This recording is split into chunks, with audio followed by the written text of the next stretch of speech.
Hi, I'm Christine and welcome back to my sewing studio. Today we're going to be doing a sew with me on Simplicity 8032.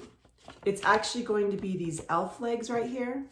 So I've made quite a few of these guys and I'm going to be making them for some gifts this year. So hopefully I get it all done by Christmas. You'll need to cut out pattern pieces 14 through 18. You've got piece number 14 is the main part of your table runner. So it calls for a velvet fabric, and the picture shows a red velvet because it's going to look like the elf's outfit, the red velvet with the fuzz on the bottom. So I actually found from Joann's, it was on sale. It's a fake velvet because real velvet, as we all know, is extremely expensive. So I found a fake velvet. I don't know what the official name of this is, but it works perfectly. So I've got my red velvet, and what you do is you cut this piece, you fold your piece in half, and you lay this along the fold. So then you cut along the long, so then you open it up, and it's the full length of the table runner. You also need to cut the back of the table runner, which is called the contrast. So I actually found a red cotton piece that will go on the back of the velvet for the back of the table runner. So you're going to cut that out in the same way. Now, one tip I have found, you will want to cut this contrasting piece out just a little bit bigger than the velvet. Only because the last one I made, I thought I cut it out about exactly the same. The velvet was a little bit longer, and so as I'm sewing it together, it starts getting bunched up and it's just a big pain to work with. So make the contrasting piece just slightly bigger. That way you can lay your velvet out and you will sew it along and you won't have to mess with bunching it up and all of that stuff. Piece number 15 is the band that goes along the bottom of the skirt. You do have to cut out 2 of these in your faux fur. Now, I bought this faux fur a while ago to use for my last elf legs that I made last year. It's just a white, fluffy faux fur. And let me tell you what, this stuff gets all over the place. So be ready. Have your vacuum cleaner ready or a lint brush because it will go all over the place. So you've got 2 pieces of these. Also cutting out in the faux fur is your piece number 18. This is the boot cuff. You have to cut out 4 of these because it goes along the top of the boot, also in your faux fur. So you've got 4 pieces of piece number 18. Now going back to piece number 16, that is your leg. So you have got 8 of these, your little leg. Now I've got a red and white striped cotton fabric that I use, and so I made sure that the line on your pattern piece matches up so that I can make sure that the legs are straight across. Now, I am doing quite a few of these at one time. Some of my legs will match up when they're hung together. However, I don't think, so you're picturing the 2 legs hanging off the side of the table, and let's say the pattern is off a little bit. I really don't think that's a big problem. But you do have to cut out 8 pieces of this fabric. The last pattern that you'll need to cut out are the boots. You will need to cut out 8 of these boots in the black velvet. Now what I actually recommend, the toe of the pattern, the toe of the boot goes way up high. I've actually just rounded my boots. They're still cute and curvy, but it's a lot easier to stuff the toe. Also, it's easier to match up the 2 boots. When you sew this curved area, it is difficult to make them all look alike, and you want both sets of boots to match. So a smaller curve just makes that all easier. So the instructions for Table Runner E is actually on page 3, down at the bottom. The first set of instructions is that we are going to sew the band across the bottom of the table runner. along the short end on either side. So it's basically going to be the band of the table runner along the bottom part here. Now it says to baste it. Now what I have found is if I just go ahead and, it says to hand baste it, but I've actually basted using a baste stitch on my machine, which is basically the widest stitch you can use. I've just used my machine and run it down. Make sure you run it along the top and the bottom, because when this is hanging on the side of your table, you want the top part to be sewn because it will fall down a little bit. So I really do think that if you baste it with your machine, the fuzz will fold back and you won't even notice it. Although you may want to test it on your material, obviously. It's just when I hand baste it, it tends to pull a little bit and it doesn't seem to hold as well.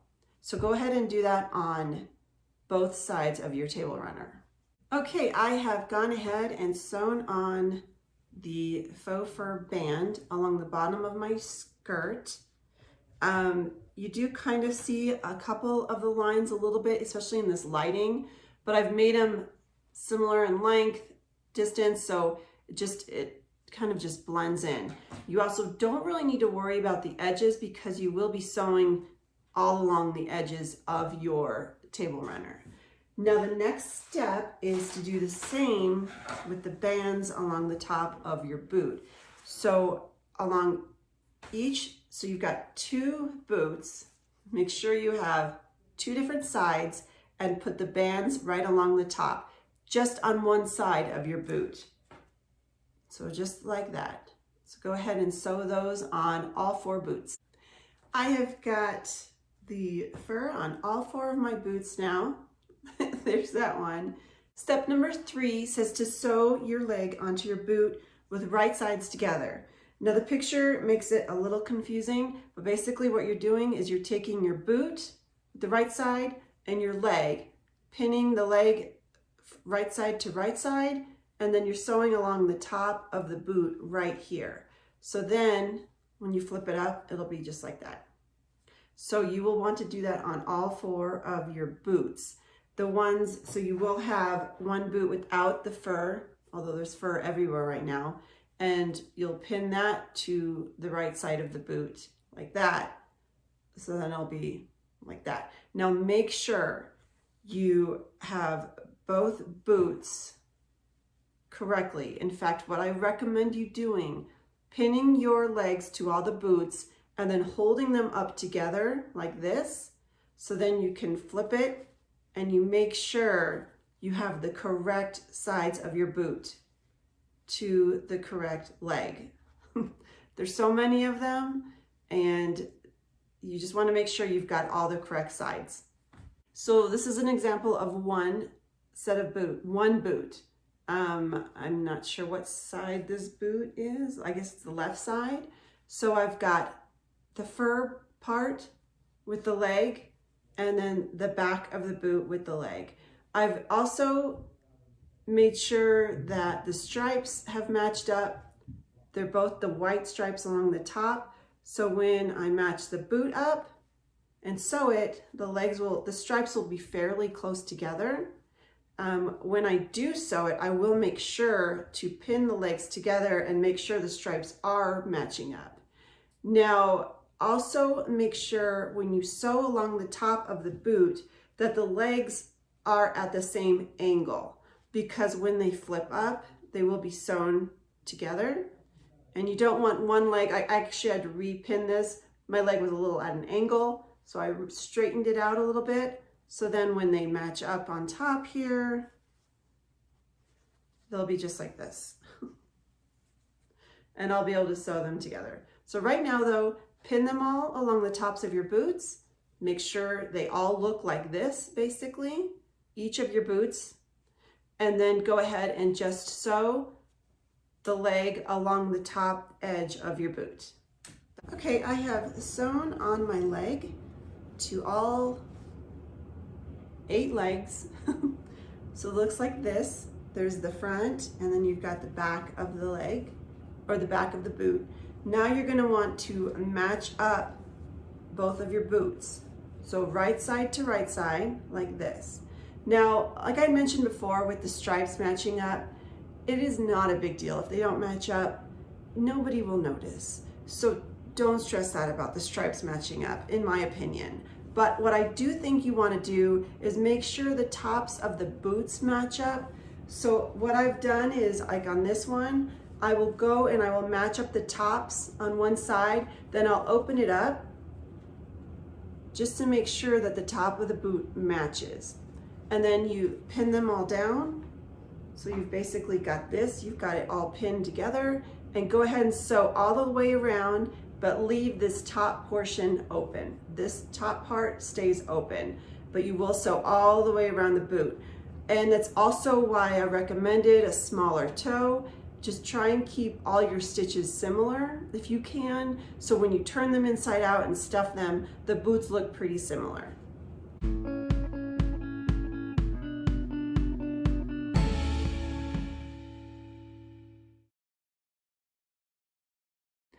Okay, now that we have sewn all of our legs and shoes or boots together, now comes the fun part. And I am being sarcastic.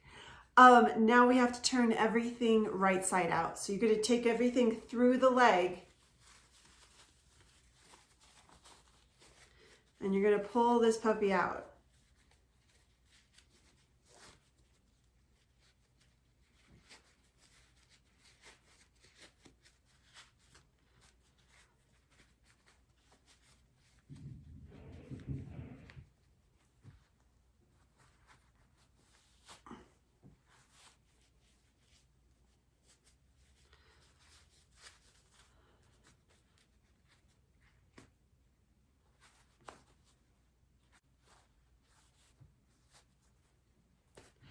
Meanwhile, all the fuzz is going to be coming flying out.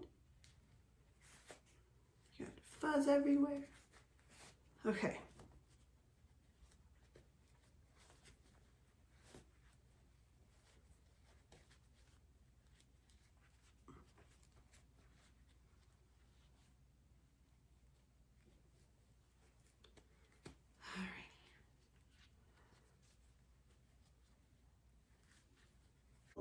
The little tip of the boot is the hardest. Now what I do on the end, I will take a chopstick and stick it through, push it through the heel to make sure the part of the heel all comes through, and then go up to the toe and push out all the toe. Now I see a problem here. Look at all that fuzz. There's a hole on my toe. My toe has a hole in it right here. So actually what I do, I just slip stitch it right there. Just stitch it all together and you'll never know. You can't see it. So if you do have any areas where you missed, where either one of the sides of your black boot was shorter than the other and you've got a hole, just slip stitch it. And this is why you need a lint roller. This is what happens. So go ahead and turn all of your boots right side out. I have turned all of my boots and my legs right side out. So now you're going to take your stuffing, which I forgot to mention in the very beginning. You need stuffing. So the stuffing is going to just fill the boot up. Now what I do, I take a little bit in the beginning, stick it down the leg, and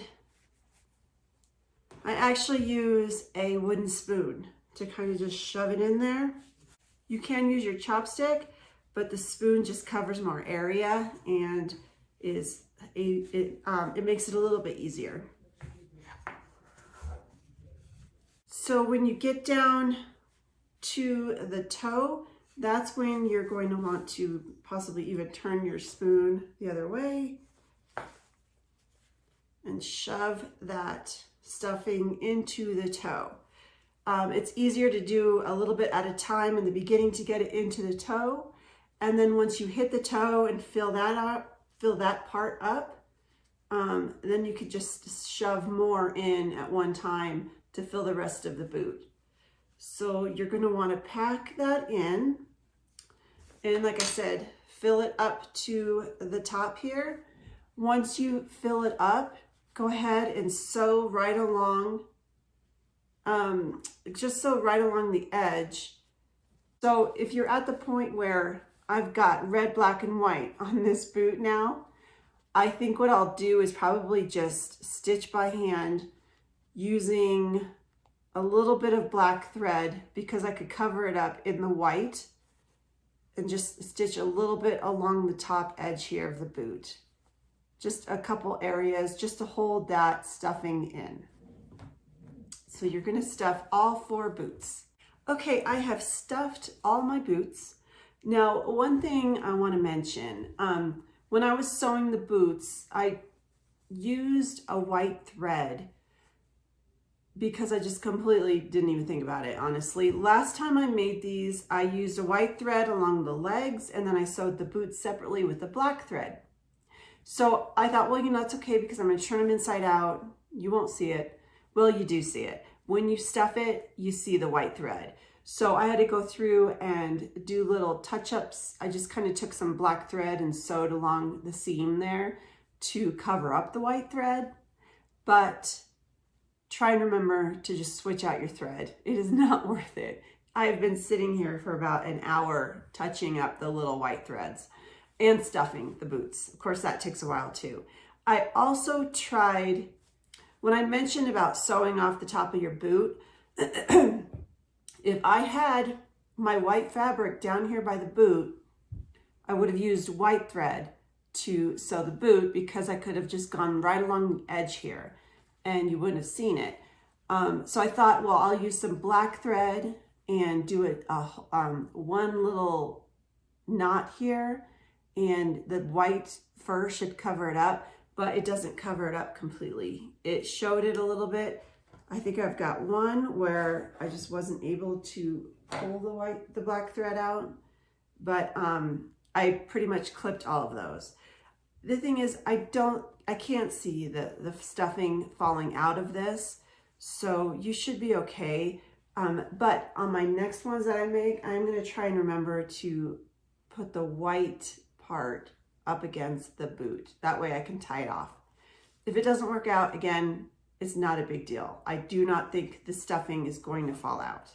Okay, so at this point in time, I recommend you ironing out your legs. If they were straight and ironed out, they're probably all wrinkled now after shoving the stuffing into the boots. So it's a good idea to iron them out so they're nice and flat. Then you're going to want to pin them to your skirt. So now you're going to lay the legs down right side to right side. So you've got the boot with the fur on the end, and you lay them down right side to right side along the table skirt. I just kind of eyeball where I want my legs to go. I kind of make sure that both edges are about the same distance apart, and then pin them, and then you're going to sew right along the edges here. Make sure before you do it, again, pin them and just make sure you flip them over, and make sure that boots are correct and it's on the right side. So then go ahead and do that on both sides. Okay, now we are going to place the contrasting fabric on top of your table runner. Make sure it's right side to right side so you see the bumps here in my fabric. Those are the legs. So you're gonna have to pin them around. It's difficult. You have to make sure you overlap the legs so that you don't have, too much give then on the fabric when you turn it inside out. Sew it all the way around, but leave an opening in the center here so that you can turn them right side out.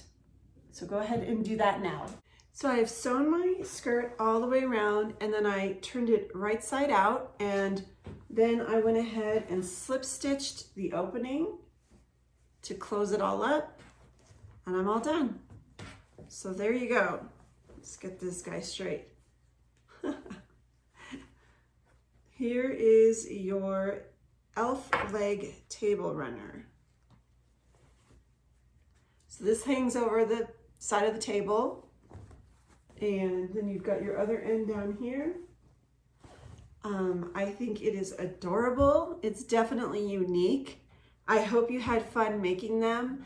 Once you get the hang of it, it does go pretty quick. I think the hardest part is sewing the contrasting part onto the velvet. It's just, you want to make sure it's all straight. It does get bunched up a little bit, even when your contrasting fabric is a little bit longer, but I don't think you even notice it. This fabric is so scrunchy itself almost, that you will never even notice it. I really hope you enjoyed doing this. I'd love to see pictures of yours. Please like and subscribe to my channel, and I would love to hear your comments. Thank you so much, and I will see you soon.